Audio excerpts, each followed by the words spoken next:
you say these words? Who comes up with these names? I'm also talking to the devs about these giants in Torment of Velious. And what do you think are the best expansions in EQ? I've put together my own list, so let the trolling begin.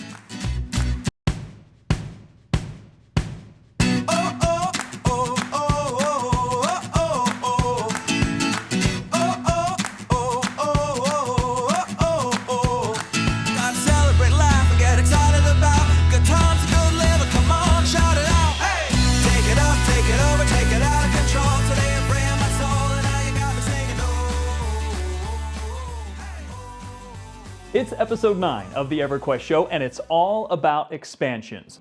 This episode, I'm counting down the top 10 expansions for EverQuest, and I'm chatting with the developers about the most recent expansion, Torment of Velious.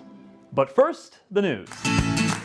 Most of you are probably safe at home playing EverQuest, which really isn't that much of a change for most of us. But to capitalize on that, EverQuest began its EverQuest Together campaign. Until May 8th, 2020, all time lock progression servers are open to everyone, meaning you don't need a subscription to access those servers. And we now have new details for the latest progression servers, Aradune and Rizlona. The biggest announcement is that each of the servers will have a dedicated game master to deal with issues that may arise on the server, including enforcing the 2-character boxing limit placed on Aradune. Both servers will have experience rates and an unlock schedule similar to what Mangler currently has. And the release dates for the servers has been announced, May 27th, 2020. On the EverQuest II side of things, the latest game update is the Showdown at Diaku Corral. This game update launched on April 14th and offers 3 new dungeons. The Overseer system also got a little bit of an overhaul. It gets a leveling system as well as heads into the Desert of Flames. And characters will get a thank you gift called the Great Escape Crate, which gets a new mount, familiar, bag, and more. Giddy up. EverQuest's latest expansion, the Torment of Velious, has been keeping players busy since December. Many of the NPCs and zones got graphical updates to take the content from the 3rd expansion and breathe new life, or in some cases death, into them for the 26th expansion. Whenever EverQuest needs some creatures, some items, I help out whenever they need it. So they're originally made by my boss. So he made the basic versions, the undamaged versions. A lot of the old EverQuest assets, some of them we can't access as much anymore because they were saved in a different way, in a different format, sometimes on a different machine, and it wasn't turned in. And so do you have to start from scratch? So we have to start from scratch. Wow. And so I believe those giants were some of them because they made those from scratch, as close to the originals as possible. In the case of the giants, they were like, okay, there's a specific thing going on there. We need for you to mess them up.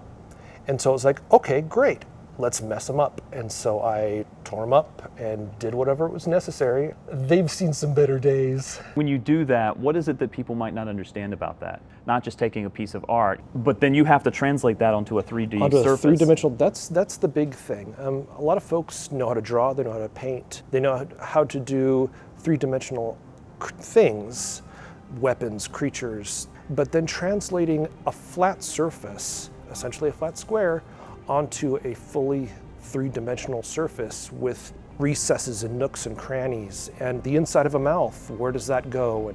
And then trying to learn how to, we call it pelting it out, because it's like pelting out a skin of a creature, literally at this case. You have to unpack the creature. You have to basically unpack the creature onto a flat surface and then figure out how to best place those things onto that surface. Many of the developers describe the challenge of working on a game that's 20 years old, and some have even recreated their own work from one expansion to the next. Rallos Zek, and I've animated him for EQ1. So you did the swinging axe kind of thing? Yeah, and then I redid him in EQ2. Then EQ1 needed some changes just this past year. Those files don't exist anymore, so we're like, well, we can't really touch that. The files for the animation and the model, they're lost somewhere. So we rebuilt him again, but we rebuilt him trying to emulate how he was in EQ. So the model's badass, it's really great. And they still managed to find new ways to keep the game looking fresh. Every time there's a little bit of new tech that goes into the game, it winds up getting sort of put in the recipe with all of these old techniques that we've developed over the years. So the ice is a really good example that it's, you know, this layering of ingredients that makes it work. In addition to everything else that gets done, I usually wind up doing 2 environments a year. This particular expansion, it's KL2 and Velcator, it's all the ice stuff. So along with one of the other guys, I worked real closely on developing how the whole ice thing worked, which is always really fun. It's like, you know, through the years, you're constantly poking at that engine looking for some new angle or some new way to do it. And they're, you know, all these things are really tiny, you know, but they have this cumulative effect. And it's hard to believe we're now up to 26 expansions for the original EverQuest. Some of them were great, and some of them weren't. Some were amazing, and some fell short. For this episode, I'm counting down my list of the top 10 expansions on EverQuest. And yes, you'll disagree with me, I'm sure of it. Expansions were ranked on player and guild feedback, the amount of content provided, and some of it's just my personal opinion. But I'll be honest, because my exposure to the recent content is limited, the newer expansions may not get the love they deserve on this list. Having said that, let's count down the top 10 expansions in EverQuest. Number 10, Seeds of Destruction. Already I can feel some of you pulling away from me. I know the introduction of mercenaries has been a double-edged sword in EverQuest, but I stand by putting this expansion in the top 10. This was one of the first expansions to tap into that nostalgia, revisiting some of the original places in EQ and adding new lore. And who doesn't love time travel? Okay, maybe some of you. Keep your time travel out of my high fantasy. I know, I get it. You get to visit Kinos before it was Kinos. It was called Ocean Green Village. I love stuff like that. And the Kithakor War. We even went to the Ogre City of Toskarak before it became Crescent Reach. So that's how those ogre skeletons got there. It had a level increase, lots of new zones and content, and the Void ambiance music is still one of my favorites. Number 9, Veil of ALARIS. Aliens. You put aliens in EQ. That's it, man. Game over, man. It's game over. Did we learn nothing from LUCLIN? Wait a minute. That was that spaceship from the beginning. Anyway. Look, I'll admit it, I was skeptical about this expansion, but the lore was pretty well thought out, even down to the pronouns the ALARIS used. And I played through the entire group content. Yes, even beating and finishing all of the Sepulchre of Order quests, including the Triune God. It was arguably the most difficult mission I've completed in EverQuest. And the storyline's pretty good, though it does veer off the Is This EverQuest track slightly. But the zones and the creatures are just beautiful, and at times it has a bit of an Avatar feel to it. The zones and quests are well designed, and the loot and spell distribution system fine-tuned the standard that's used for most of the latest expansions. Number 8, Omens of War. After the debacle that was the Gates of Discord, it's surprising that such a strong expansion followed. The idea of a different planet that Vishen also populated with creatures was an interesting one, and it helped rein in the Discordian and Muramite lore that kind of got out of hand with Gates of Discord. But it just had great EQ zones, Noble's Causeway, Walls of Slaughter, and next to Plane of Time, Anguish is still one of the best early, well-developed raid progression zones that players remember fondly. And of course, there were epic 1.5s and 2.0s. This breathed new life into both the grouping and the raiding game that was pretty needed after we licked our wounds from the Gates of Discord. Number 7, House of Thule. The standard of level cap increase established by this expansion has really set the standard for most of the level cap increase expansions that followed. In addition to tons of content, it also introduced player housing. Now, that may evoke a meh response from some of you, but there is a dedicated housing player base. The expansion used a pretty common movie theme for an EQ expansion, What If It Were All a Dream? And some of the zone design is still, hands down, some of the best in the game. Alcabor's Nightmare is a brilliant zone, triggering that nostalgia sense again, stuck in a twisted zone made up of bits of Misty Thicket, Kelethan, Dreadlands, and Everfrost. I can, and I have, spent hours in that zone. Number 6, Scars of Velious. I think the only thing that players would argue about Velious being on the list is that it isn't higher. Look, I'll give you that. For some, it is the best expansion in the game, and it's the favorite of many. I was a huge fan of Velious, the Ring War, the three factions, the giants, the dragons, and the dwarfs. And then there's Othmere. I mean, look at these little guys. A huge number of zones created, and they are just huge zones. EverQuest's second expansion had plenty of group content and raid content, as that part of the game really began to blossom. And dragons, lots of dragons. Zones and zones of dragons. Dragon cities, dragon temples, even dragon graveyards. And did I mention there are Othmere? I want that hat. By the way, gets my vote for the next playable race, please. Before we get to the top 5 expansions in our countdown, I know some of you probably cringe when you hear me say certain words that maybe sound different than what's in your head. Now, I talk to a lot of people about EQ, and I thought I'd put together a montage of some familiar places in NORRATH. I'm going to play a game where I have flashcards, names of things within the game that you may or may not know. I'm going to get every pronunciation wrong. I'm not good at math. So how do you say that?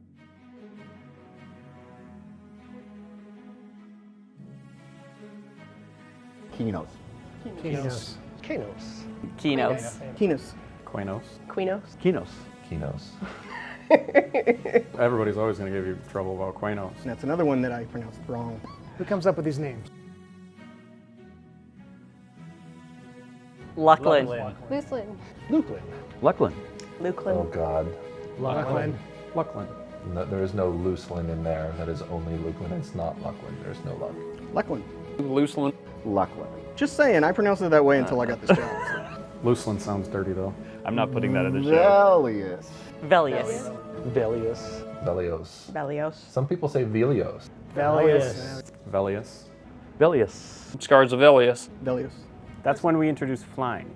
Oh, God. And had to go back to every single zone we made. One of the many things we could do and go back and not do. Najina. Najina. Najina. Najina. I don't pronounce that. That's a bad word. Najina. Najina. It's one of the first bosses I think I actually ran into. Spent a lot of time in that zone. Najina. Najina. Najina. Nah, Gina. Najina. No, Gina. Najina's the one that I hear the most, but I'm pretty sure it's supposed to be Najina. Oh, that's how you pronounce it? Oh. Yeah, I knew that all the time. At least that's how I say it. Number 5, the Serpent's Spine. The idea was an entirely self-contained expansion, almost its own game, being able to level from 1 all the way up to the cap solely by using content in that expansion. Well-designed quest arcs, progression quests with great loot rewards, even at low levels, and a new starting city, not to mention the new starting race, the Draken. Yes, the haters will complain about Crescent Reach and the emos, but overall you can tell the expansion was well thought out and provided a wide variety of zones to explore, quest, and raid, and even became the new default starting city. Number 4, Shadows of LUCLIN. If I were basing this top 10 on content alone, this expansion would probably be number 1. You have a new race that was introduced, the Vashir. Here, kitty kitty.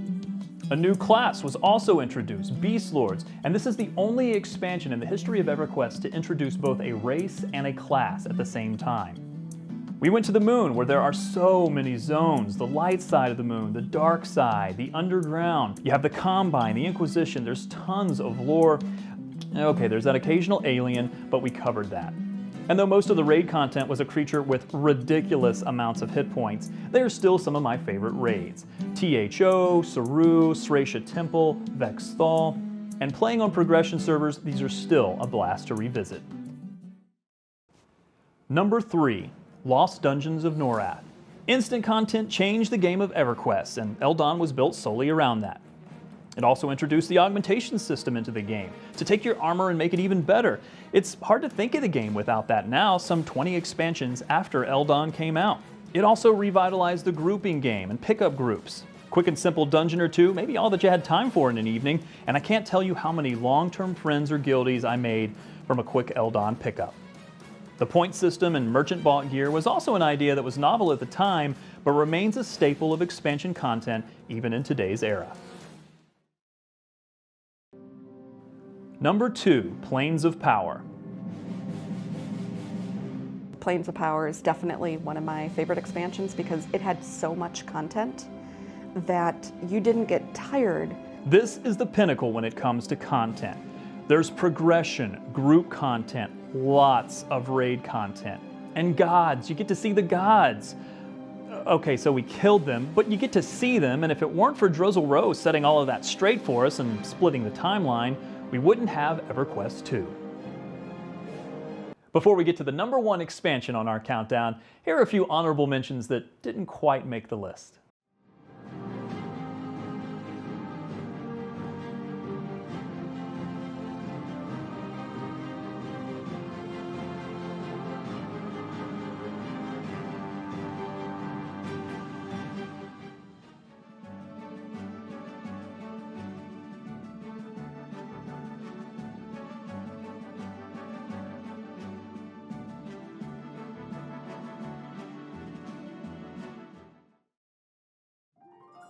#1, Ruins of Kunark.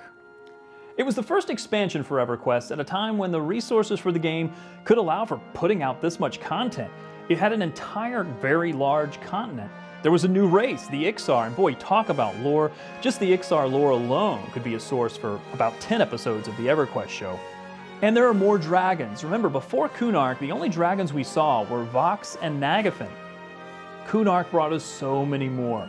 Trachanon, Goronair, Severilis, Talendor, and all the Lords of Scale in Vishan's Peak. There were some great dungeon crawls and really quintessential fantasy creatures. And don't forget, that's when epic quests were put in the game. The nostalgia around Kunark has been the source of 2 of the most recent expansions, Ring of Scale and the Empires of Kunark, but when it comes to expansions, it's hard to beat the original. So, do you agree with my list? What was your favorite? I want to hear from you. Feel free to comment on this episode and also go ahead and click subscribe as well as share this with your friends and your guildies. Until the next time, thanks for watching.